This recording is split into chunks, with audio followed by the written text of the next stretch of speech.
In this video, you'll learn how to turn on the member invite link in Notion. By following these steps, you will enable others to join your workspace easily while ensuring proper permissions are set. Begin by navigating to the Notion website and signing into your account. Once signed in, look for the sidebar on the left side of the screen. From there, locate and click on the settings option. This will open a new menu where you can adjust various workspace settings. Once the settings menu is open, find and select the members section. It is essential to confirm that you have admin permissions, as only administrators can modify invite settings. Carefully review the existing invite settings to understand the current configuration before proceeding.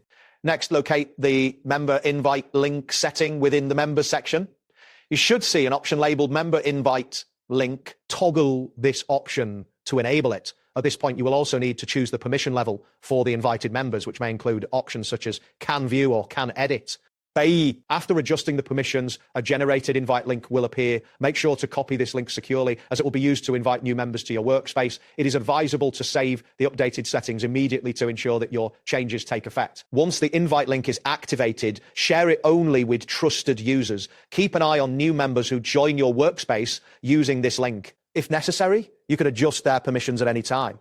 Additionally, if you feel the need to maintain tighter security, you can disable the invite link whenever required. That wraps up today's guide. Thanks for watching, and catch you in the next tutorial.